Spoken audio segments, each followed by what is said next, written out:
तो क्या हाल बच्चा लोग, digital arrest is 100% fake. HDFC bank खुद बता रहा है, क्योंकि कई लोगों के पास फोन आता है कि आपको हमने डिजिटल अरेस्ट कर लिया है, आप 10,000 रुपए दे दीजिए तो हम आपको छोड़ देंगे। तो ऐसी बहुत सारी भ्रांतियों से छुटकारा दे रहा है आज आपको एचडीएफसी बैंक। खुद बताता है कि इस टाइप की चीजों से बचें। तो नमस्कार दोस्तों, क्योंकि मैं हूं आपका होस्ट और दोस्त और आपका करियर कोच और मेंटोर यशु शुक्ला, और आज के इस सेशन में आप सभी का स्वागत करता हूं। हमने जैसे लास्ट वीडियो के अंदर समझा था एक्सिस बैंक की अपॉर्चुनिटीज के बारे में, एक्सिस बैंक के प्रोग्राम्स के बारे में, कि एक्सिस बैंक कैसे एक्चुअल में हायर करता है। यहां पर आज हम बात करेंगे एचडीएफसी बैंक के बारे में। कितना जानते हैं हम लोग एचडीएफसी बैंक के बारे में और एचडीएफसी बैंक कैसे काम करता है। साथियों, अगर एचडीएफसी की स्पेशली बात की जाए तो कॉर्पोरेट बैंकिंग के अंदर नंबर 1 बैंक, इससे बड़ा कोई बैंक नहीं है भारत के अंदर। अगर कॉर्पोरेट बैंक, प्राइवेट बैंक की बात की जाए, बेस्ट क्यों है, अच्छा क्यों है? Just because of servicing, just because of client servicing. जो इसका क्लाइंट को रिटेंशन जाता है, क्लाइंट को सर्विसेज जो दे रहा है, that's why HDFC is India's top private leading bank in these days. दोस्तों एक एग्जांपल देता हूं। मैं अभी पीछे हरियाणा गया हुआ था, एक मीटिंग थी, एक क्लाइंट मीटिंग थी और एक सेशन लगा हुआ था आपके रोहतक के अंदर एमडीओ में। तो बाय एनी चांस मुझे रिक्वायरमेंट पड़ गई चेकबुक की, और मेरा अकाउंट किसी और गवर्नमेंट बैंक में बेसिकली था, तो वहां पे प्रोसेस वो कंप्लीट नहीं हो पाया और मुझे चेकबुक इशू नहीं हो पाई। तो same day I just went to a HDFC bank's branch. मैंने वहां अपने डॉक्यूमेंट्स दिए। 15 से 20 मिनट के अंदर, मैक्सिमम 30 मिनट्स के अंदर मेरा पूरा प्रोसेस कंप्लीट हुआ और हैंड टू हैंड मुझे चेकबुक, मेरा एटीएम, सब कुछ उन्होंने असाइन कर दिया। This is called actual client servicing. कभी भी हम लोग बैंकिंग के अंदर जाते हैं, हमने पहले भी बहुत बार बात करी चीजों के ऊपर कि बैंक के अंदर अपना करियर कैसे शुरू करना है, बैंकिंग में काम कैसे करना है। बहुत सारे बच्चों के मल्टीपल क्वेश्चंस आते हैं कि सर कोई तरीका बताइए, क्या तरीका, कोई थर्ड पार्टी रोल तो नहीं होगा, ऐसे तो नहीं चले जाएंगे। तो उन सबसे पहले आपको समझना पड़ेगा कि जिस करियर के अंदर आप जाना चाहते हैं, उस करियर के अंदर कंपटीशन कैसा है, उसकी रिक्वायरमेंट क्या है, और क्या आप उस करियर के लिए एक्चुअल में बने हो। ठीक है, तो बच्चों सबसे पहले हम बात करेंगे बैंकिंग के बारे में। जैसा कि हमने आपको पहले समझाया था कि बैंकिंग एक वो पिलर है, एक पिलर का काम करती है कंप्लीट जीडीपी के ऊपर। पूरी जीडीपी, पूरी अर्थव्यवस्था का जो एक मजबूत पिलर कहा जाए, वो बैंकिंग आती है। और बैंकिंग के अंदर अगर आप ग्रो करना चाहते हैं, बैंकिंग में अगर करियर बनाना चाहते हैं, तो उससे पहले आपको समझना पड़ेगा कि क्या आप वाकई में बैंकिंग के लिए बने हैं, क्या एक्चुअल में बैंकिंग आपके लिए है। उसके लिए सबसे इंपॉर्टेंट चीज तो दिमाग में रखनी। बहुत सारे बच्चे जैसे मुझे हर दिन मिलते हैं, I check hundreds and thousands of resumes. मैं हजारों बच्चों से मिलता हूं, हजारों इंटरव्यूज लेता हूं, और एक जो सबसे बड़ा ड्रॉबैक है आज करके यूथ का, एक फोर्ब्स इंडिया की रिपोर्ट आती है। फोर्ब्स इंडिया एक बहुत बड़ा कह सकते हैं न्यूज़पेपर बोला जाए, न्यूज इंफॉर्मेशन देता है, जिसकी एक रिपोर्ट आई है जिसके मुताबिक 67% of youth is unemployed today. 67% लोग अनएम्प्लॉयड हैं भारत के अंदर, 67%। और इनका जो एज ग्रुप आता है वो है 20 से लेके 29 साल। इस एज ग्रुप के लोग अनएम्प्लॉयड हैं। इसका सबसे बड़ा रीजन क्या है? That is lack of skills and communication. साथियों, एक बहुत बेसिक सी चीज है जो समझना आपको पड़ेगा कि ये दो बहुत जरूरी चीजें हैं जो आपके पास होनी चाहिए। हम लोग क्या करते हैं, हम लोग भागते रहते हैं डिग्रीज के पीछे। हम लोग भागेंगे डिग्रीज के पीछे कि हमें डिग्री मिल जाए, हमें सर्टिफिकेट मिल जाए। एक चीज दिमाग में गांठ बांध लीजिए, ये जितनी भी डिग्रीज हैं, जितने भी सर्टिफिकेट्स हैं, ये इनकी कोई वैल्यू नहीं होती, बिल्कुल जीरो, नील बड़ा सन्नाटा। ये तब तक है जब तक आप पढ़ाई कर रहे हैं। जब आप सेक्टर में जाएंगे तो सेक्टर आपसे सिर्फ एक चीज मांगता है, सिर्फ और सिर्फ एक चीज, जो कि है आपकी स्किल। बेटा, अगर आपके अंदर स्किल नहीं है, अगर आपको प्रेजेंटिंग नहीं आती, अगर आपको रिप्रेजेंट करना नहीं आता, आपको बोलना नहीं आता, आपके अंदर कम्युनिकेशन स्किल्स नहीं है, आपके अंदर बेसिकली पब्लिक स्पीकिंग स्किल्स नहीं है, आपके अंदर काउंसलिंग नहीं है, आपको सेल करनी नहीं आती, तो सब कुछ बेटा जीरो हो जाता है। सब कुछ जीरो। ऐसा जीरो बना लो, अच्छा लगेगा। तो ये टोटली जीरो है। तो यहां पर एक सबसे इंपॉर्टेंट पॉइंट आता है कि कैसे इन स्किल्स पे काम किया जाए, कैसे खुद को इंडस्ट्री रेडी बनाया जाए, कैसे खुद को जॉब रेडी बनाया जाए। बहुत सारे बच्चों को क्वेश्चन आता है, sir that why we proceed with this program, ये प्रोग्राम क्यों करें हम, why we pay for that, हमें ये क्यों प्रोग्राम करना है, कैसे, क्यों जरूरी है, और बैंक क्यों पैसा ले रहा है। बेटा एक बहुत सिंपल सा एग्जाम्पल है। इंडिया के अंदर अगर बात किया जाए, हर साल लगभग 15 से लगभग 20 लाख, ये बहुत छोटा रेशो मैंने दिया है, इसका एग्जैक्ट रेशो अगर आप गूगल करेंगे तो आपको दिखाई देगा कि हर साल भारत के अंदर 10 मिलियन टू 15 मिलियन सिर्फ और सिर्फ ग्रेजुएट प्रोड्यूस होते हैं बेटा, सिर्फ ग्रेजुएट्स। कितना बोला नंबर मैंने कि 10 मिलियन से लेके 15 मिलियन सिर्फ ग्रेजुएट प्रोड्यूस होते हैं, जिसमें से 1.5 मिलियन आपके इंजीनियर्स हो जाते हैं, 8.5 मिलियन आपके बेसिक जनरल ग्रेजुएट्स हो जाते हैं, और जिसके अंदर आपका बीए आ गया, आपका बीकॉम आ गया, बीएससी आ गया, सारे जितने सब्जेक्ट्स होते हैं, और बचा कुचा जो क्राउड बच गया आपका, वो मिला के कितना लगभग आप 1-2 मिलियन और मान लीजिए, वो आपके बन जाते हैं डॉक्टर्स आ गए, नर्सिस आ गई, हॉस्पिटैलिटी में आ गए, ये सब वो लोग हैं। अब आप एक रेशो कैलकुलेट कीजिए बेटा कि इस 10 मिलियन से 15 मिलियन की आबादी के अंदर जो बच्चे ऑलरेडी ग्रेजुएट है, जो हर साल इंडिया प्रोड्यूस कर रहा है, उसमें आपके पास जॉब्स कितनी हैं? गवर्नमेंट की हमने ऑलरेडी बात करी थी, हर साल कितनी वैकेंसी आती है? 1 लाख, 2 लाख। प्लान बी क्या है, जिसपे हमने लास्ट टाइम भी बात करी कि प्लान बी हमारे पास क्या होगा? Plan B is an MBA, कि सर हम लोग एमबीए कर लेंगे, और एमबीए का रिजल्ट रेशो क्या आता है? 1.1%। यही है, अगर आपकी एमबीए आपको स्किल नहीं दे पा रही है, तो ये just a piece of paper बन के रह जाएगा बेटा। अगर आपकी एमबीए आपको स्किल नहीं दे पा रही है, तो इस एमबीए का कोई फायदा नहीं है। ये एमबीए आपको कहीं भी जॉब दिलाने में मदद नहीं कर पाएगी अगर आपके अंदर प्रॉपर स्किल्स नहीं है। तो यहां बहुत मेजर चीज समझनी है बेटा, कभी भी किसी भी कॉर्पोरेट में एंट्री करनी है, क्योंकि मार्केट में बहुत सारे र्यूमर्स होते हैं कि सर क्या पता अगर हम ट्रेनिंग कर लेंगे, अगर हमने ट्रेनिंग कर ली तो इसके बाद क्या पता जॉब मिलेगा कि नहीं मिलेगा। बेटा आज जिसकी हम बात करने आए हैं, आज इस टॉपिक की हम बात करना है, हम लोग बात करेंगे एचडीएफसी के अंदर कैसे जॉब पाई जा सकती है अच्छी लेवल पोस्ट के ऊपर। उससे पहले हमें समझना पड़ेगा कि अभी हम कहां खड़े हैं। एग्जांपल देता हूं बेटा, समझ के देखिएगा। एक ग्रेजुएट आप लोग हैं, आप जितने लोग भी आज हमारा वीडियो देख रहे हैं, जो लोग भी हमसे जुड़े हुए हैं, आप सभी के सभी कहीं ना कहीं ग्रेजुएट हैं। आप सभी की एक बहुत अच्छी जर्नी है जो आप लोग कवर अप करके आए हैं। हम सभी ने क्या, हम किसी ना किसी की, देखिए बेटा एग्जांपल समझिएगा, आपकी जर्नी कैसे उसके ऊपर बात करते हैं।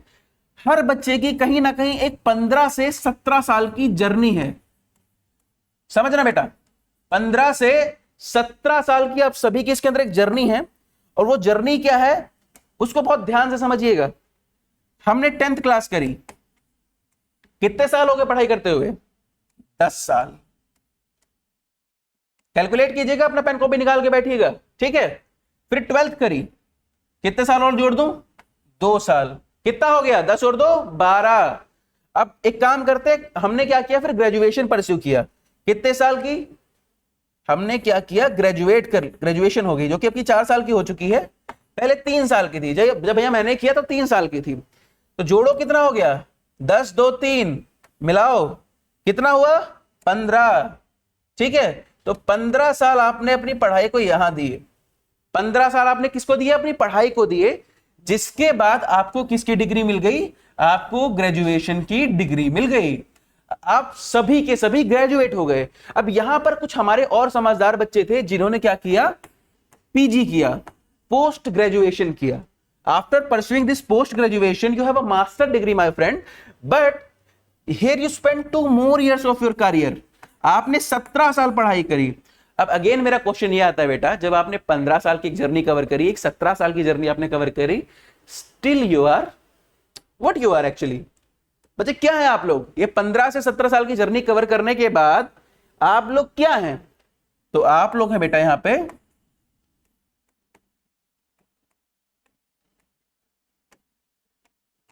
आप लोग हैं अनएम्प्लॉयड।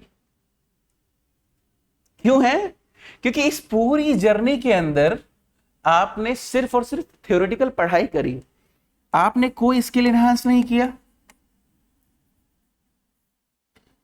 आपने किसी स्किल के ऊपर काम नहीं किया, आपने कम्युनिकेशन पे काम नहीं किया, आपने अपनी थिंकिंग किस टाइप की होती है? Mental thinking. जो बच्चे प्रिपरेशन करते हैं सरकारी नौकरी के लिए, चाहे वो करते हो एसएससी के लिए या कर रहे हो बैंकिंग के लिए, इन बच्चों के अंदर सबसे अच्छी चीज क्या है कि इनकी थ्योरेटिकल थिंकिंग, मेंटल एबिलिटी बहुत स्ट्रांग हो जाती है, जस्ट बिकॉज ऑफ रीजनिंग पढ़ते हैं। बट बच्चा आपने जब ये पूरी 17 साल की जर्नी कवर अप कर ली, आपके पास ऐसा क्या है कि कॉर्पोरेट आपको हायर करे, इंडस्ट्री आपको हायर करे?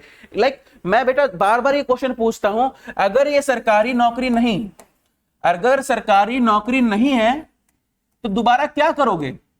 अगर उस टॉप के 1% या 2% ऑफ इंडिया के लोगों को हटा दिया जाए, अगर टॉप, मैं कहता हूं टॉप 5% को हटा देते हैं, टॉप 5% को हटा देते हैं, जो बाकी क्राउड बच गया, जो कि आप लोग हो, अगर नौकरी नहीं मिलती है तो क्या करोगे? बिजनेस आप कर नहीं सकते।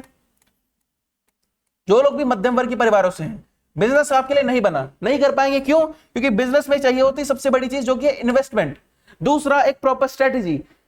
बिजनेस आप कर नहीं सकते, जॉब आपको मिल नहीं रही है, क्या करेंगे? What is the plan? तो यहां पर ये समझना जरूरी कि बेटा हमारी रिक्वायरमेंट क्या है, क्या जो हम कर रहे हैं कहीं वो भेड़ चाल तो नहीं है। किसी ने बोला कि भैया शर्मा जी का जो बेटा है वो अगर बीटेक करेगा तो हमारे बेटे को भी बीटेक करनी है। Just we need to understand बेटा, हमें ये पहले समझना पड़ेगा क्या ये बीटेक हमारे बस की है, या बीटेक के लिए मैं बना हूं? क्या पता मुझे बीए करके भी अच्छा ऑप्शन मिल सकता था, क्या पता मुझे बीबीए करके एक अच्छा ऑप्शन मिल सकता था, क्या पता बीटेक की जगह मुझे नीट के लिए जाना था। तो it's not about just banking बच्चों, इट्स यहां पे सिर्फ बैंकिंग की बात नहीं हो रही है, यहां पर बात हो रही है सबसे पहले ये पहचानना, सबसे पहले ये समझना कि हमारे करियर के लिए सबसे जरूरी चीज क्या है। जब आप ये समझ जाओगे तब आप आगे बढ़ पाओगे चीजों के ऊपर। आज जिसकी हम बात करने वाले हैं बेटा, ये है एचडीएफसी बैंक का एस बैंकर प्रोग्राम। क्या है बेटा? ये एचडीएफसी बैंक का एस बैंकर प्रोग्राम, कंप्लीट 45 दिन का ट्रेनिंग बेस्ड प्रोग्राम, जिसमें बैंक आपको ट्रेन करता है, सर्टिफिकेट देता है और असाइन करता है on the post of assistant manager. एक फ्रेशर के लिए एक सबसे अच्छी और डिसेंट पोस्ट असिस्टेंट मैनेजर की, जिसमें आपका सैलरी पैकेज रहता है बेटा 4.40 लाख, 4,40,000 रुपए का आपका सैलरी पैकेज रहता है। आपका सीटीसी बनता है बेटा, ये बैंक आपको प्रोवाइड करता है, जिसके थ्रू आप बैंकिंग के अंदर इवॉल्व करते हो, ग्रो करना सीखते हो। एज एन फ्रेशर जो बच्चा ऐसे बाहर रोड पे घूम रहा था, जैसे ऐसे घूम रहा था यार, जिसके पास कोई डायरेक्शन नहीं थी, क्योंकि आप लोग देखते थे कि जो लोग अभी तैयारी में हैं, हम लोग सुबह घर से निकले और इसी चाह के अंदर कि शाम तक जब आएंगे तो यार क्या पता है कि नौकरी हमें मिल जाए। हर दिन एक लड़का या लड़की अपने ऊपर एक्सपेरिमेंट करता जा रहा है, लगा हुआ है कि ये मिल जाए, वो मिल जाए, कैसे मिल जाए।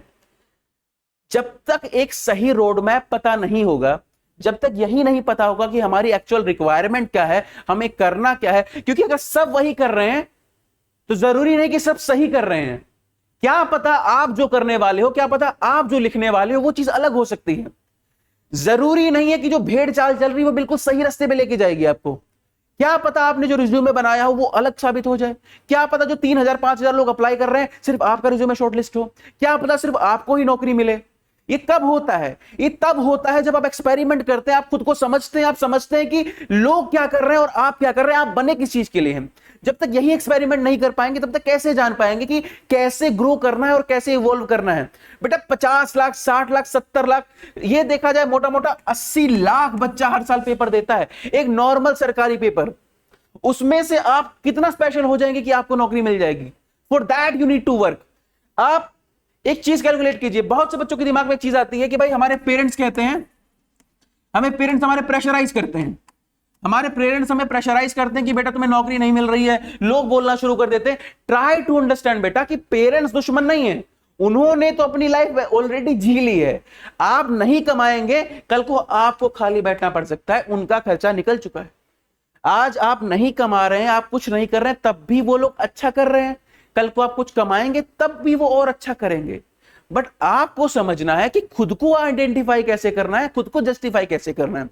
जो लड़के अभी हैं, जो अभी मेरी वीडियोस को देख रहे हैं, चीजों को समझ रहे हैं, आपको ये समझना पड़ेगा कि एक स्टार्ट मिलना बहुत जरूरी है। बेटा एक स्टार्ट मिलना बहुत जरूरी है, और एक सही स्टार्ट मिलना उससे ज्यादा जरूरी है।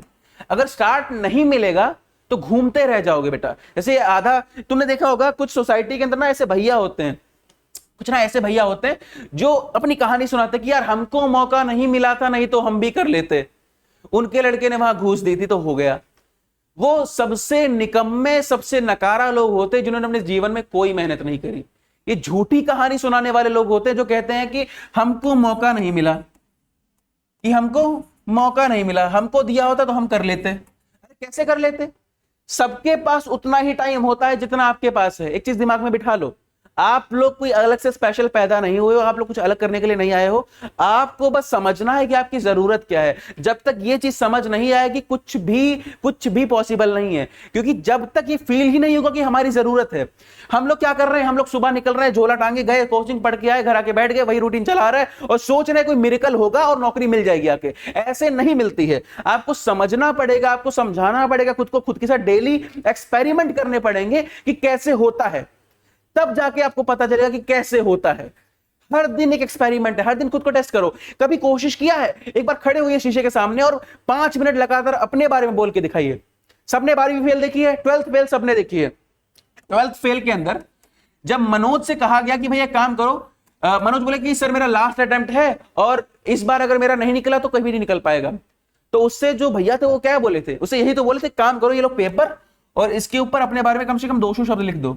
निबंध सबने लिखे हैं, बच्चा ये नहीं लिख पा रहा। I take hundreds and thousands of interviews. मैंने अपने जीवन भर में जितना अभी तक जी पाया हूं, अपने पिछले 3 से 4 साल के करियर के अंदर मैंने कितने ही बच्चों के इंटरव्यूज लिए। आपके पास ये कैपेबिलिटी नहीं है कि आप अपने बारे में 2 मिनट तक खड़े होकर इंग्लिश में बोल पाए, and then you are expecting getting a permanent good job in a good sector. कैसे मिल जाएगा? जब तक खुद को इंप्रूव नहीं करोगे, जब तक खुद को इंप्रोवाइज नहीं करोगे, जब तक खुद को इंडस्ट्री के लिए तैयार नहीं करोगे। मेरे भाई गांठ बांध के लिख लो ये बात, तुम्हें कोई नौकरी नहीं दे सकता। क्योंकि आप एग्जाम्पल लेके देखो, I am a founder of a company, मैं एक फाउंडर कंपनी का, मैं एक कंपनी के लिए काम करता हूं, साथ में मैं खुद की चीजें भी चलाता हूं, और मुझे ही कल को किसी को हायर करना हो और उसको अपने बारे में 2 मिनट बोलना भी नहीं आता, तो मैं उसको कैसे हायर कर लूं? कंपनी के अंदर 2 ही चीजें बेटा होती हैं, एक होती है एसेट और एक होता है लायबिलिटी। ठीक है, तो कंपनी के लिए एसेट बनना होता है, लायबिलिटी नहीं बनना होता, क्योंकि कोई भी कंपनी लायबिलिटी नहीं झेलती है। They all want to get a asset for them. ठीक है, तो ये चीजें डेवलप करनी है। यहां पर आके कुछ समझ आया कि क्या समझाया जा रहा था? बेसिकली मेरे कहने का मतलब यह है कि जब तक खुद को तैयार नहीं करोगे तब तक इंडस्ट्री के अंदर घुसना इतना आसान नहीं है। और रही बात बेटा जिसकी हम आज बात करने वाले हैं, उसके ऊपर हम पॉइंट टू पॉइंट समझेंगे। कुछ भी नहीं समझ आता आप लोग कमेंट कर सकते हैं, आपके हर एक कमेंट का आंसर यहां पर दिया जाएगा। मेरे समझाने का मतलब यही है कि अपने टाइम को वेस्ट ना करके उस सही अपॉर्चुनिटी को पकड़ो जिसके थ्रू अपने सही करियर की शुरुआत तुम लोग कर सको। एचडीएफसी बैंक सभी लोग जानते हैं, इंडिया का टॉप मोस्ट बैंक है। एक अच्छी अपॉर्चुनिटी इसके अंदर आई हुई है। एचडीएफसी बैंक का खुद का 45 दिन का बेटा ट्रेनिंग बेस्ड प्रोग्राम है। यहां पर बेटा बैंक क्या करता है, आपको प्रॉपर ट्रेनिंग देता है, तैयार करता है, सर्टिफिकेट देता है और फिर खुद के बैंक में ही नौकरी दे देता है। अब तुम एक चीज बताओ, मार्केट में ना बहुत सारे कोर्सेज बिकते हैं, बहुत सारे लोग कोर्सेज बेच रहे हैं अपने की, हमसे डिजिटल मार्केटिंग का कोर्स ले लीजिए, हमसे एआई का कोर्स ले लीजिए, हमसे ये कोर्स ले लीजिए, और उसके बाद कहते हैं कि हाँ सर हम आपको अश्योर्ड प्लेसमेंट देंगे। हम पूछते हैं बेटा कितने लोग हैं जो इतने सर्टिफिकेशन, जैसे अभी कई, मैं नाम नहीं लूंगा, पर ऐसे बहुत सारी कंपनीज हैं, बहुत सारे बड़े बड़े फर्म्स हैं, मैं फिर भी नाम नहीं ले रहा हूं, पर आप सभी जानते हैं ऐसे कौन कौन सी कंपनीज है जो अपने सर्टिफिकेट्स बेच रही है इसी बिना पे आके कि हमारा सर्टिफिकेट ले लीजिए आपको नौकरी मिल जाएगी। इसकी सबसे अच्छी खूबसूरती क्या है बेटा, कि यहां पर एचडीएफसी क्या करता है बेटा, एचडीएफसी का एक ट्रेनिंग बेस्ड प्रोग्राम है, इसमें बैंक आपसे फीस सब लेगा, जैसे सब लेते हैं वैसे ये भी लेगा, पर यहां पर एक एश्योरिटी बहुत अच्छी है कि आपको नौकरी ये जरूर देता है। ठीक है, समझते हैं कैसे बेटा। एचडीएफसी बैंक का 45 दिन का ट्रेनिंग बेस्ड प्रोग्राम है, जहां पर आपको प्रॉपर ट्रेनिंग के टाइम पे स्टाइपेंड मिलता है, सैलरी मिलता है, प्लस परमानेंट अश्योर्ड नौकरी मिलती है। कैसे रहेगा उसके बारे में समझते हैं, कौन कौन एलिजिबल है इसके लिए। सबसे पहले समझना ये जरूरी है, अगर आपकी एज 21 से 28 साल के बीच में है और आप ग्रेजुएट हो चुके हो बेटा, आप एलिजिबल है इसके लिए। किसी भी स्टेट से अगर आप बिलोंग करते हैं, भारत में किसी भी स्टेट से, बिहार झारखंड को भी हायरिंग पॉज हो रखी है, पर बेटा कुछ टाइम बाद वहां पर भी खुलने वाली है। अगर आप ग्रेजुएट हैं, उम्र 21 से 28 के बीच में, सबसे बढ़िया ट्रेनिंग बेस्ड प्रोग्राम है, कोई ज्यादा झंझट नहीं, बैंक खुद सिखाएगा, खुद ट्रेन करेगा, खुद नौकरी दे देगा। क्या करना है, जैसे सबसे पहले समझा कि अगर आप एलिजिबल हैं, 21 से 28 साल के बीच में उम्र है, सीधा इसके लिए आपको अप्लाई करना है। कैसे करना है, सबसे पहले आपको एक फॉर्म दिया जाएगा, आप चाहें तो इस वीडियो के कमेंट सेक्शन में कमेंट कर सकते हैं, आपको लिंक मिल जाएगा। आपको एक ऑनलाइन फॉर्म दिया जाता है भरने के लिए, आप फॉर्म भरेंगे। फॉर्म भरने के लगभग 7 दिन के अंदर अंदर आपको असेसमेंट टेस्ट आता है, आपका टेस्ट होता है। अगर आप ये टेस्ट बेटा क्वालिफाई कर लेते हैं, इसके लिए आपको प्रॉपर मेंटोर्स जो होते हैं वो गाइड करते हैं, पढ़ाते हैं कैसे बेटा पढ़ना, कैसे तैयारी करना है। अगर आप ये राउंड 2 क्वालिफाई कर जाते हैं, देन राउंड 3 होता है आपका इंटरव्यू। ठीक है, और इंटरव्यू होने के बाद जैसे आपका इंटरव्यू होता है, राउंड 1 हमने क्या समझा, राउंड 1 आपने एक एप्लीकेशन फॉर्म भरा, राउंड 2 आपका एक ऑनलाइन एग्जाम हुआ, that is CBT computer based test. अगर आप पास करते हैं देन राउंड 3 एक इंटरव्यू, और जो बच्चा ये इंटरव्यू क्वालिफाई कर ले रहा है बेटा, बैंक आपको ऑफर लेटर भेजता है। ऑफर लेटर आने के बाद आप क्या करेंगे, आप रजिस्ट्रेशन करेंगे। अब एक चीज समझो, आपका जब रजिस्ट्रेशन होगा, रजिस्ट्रेशन देखो बैंक जो टोटल फीस ले रहा है दो जो कि है 1,00,000 रुपए, लगभग 1,77,000 रुपए जीएसटी मिला के। तो बैंक कहता है कि ये पूरी फीस आपको पे नहीं करनी है। अगर आप पेपर पास कर ले रहे हो तो आपको क्या करना है बेटा, आप सिर्फ 11,800 या जो भी रजिस्ट्रेशन अमाउंट इसका भी चल रहा है, अभी करंटली 11,800 रुपए इसकी फीस है, जो भी इसका रजिस्ट्रेशन अमाउंट रहेगा वो आपको पे करना है।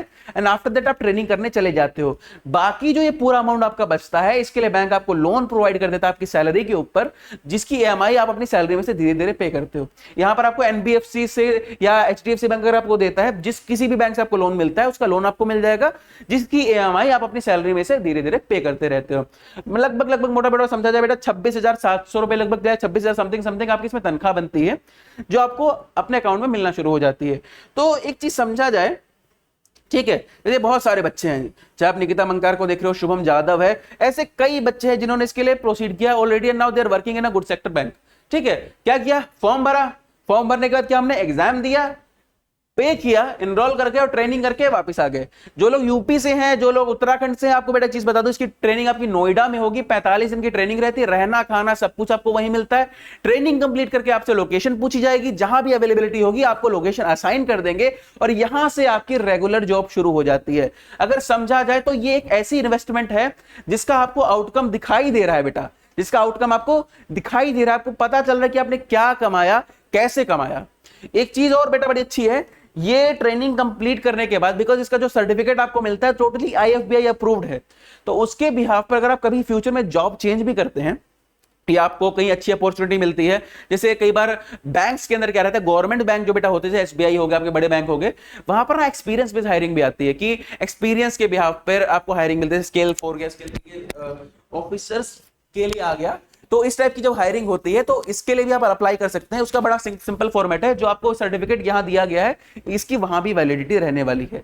तो अब हमें क्या करना है, अगर इसके लिए कोई डाउट अगर आपको रहता है तो ये बेटा मेरा नंबर है, आप लोग मुझसे यहां पर रीच आउट कर सकते हैं।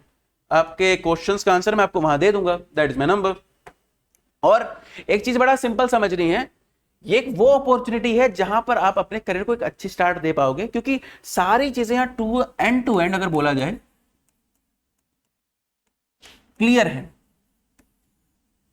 That is my contact number,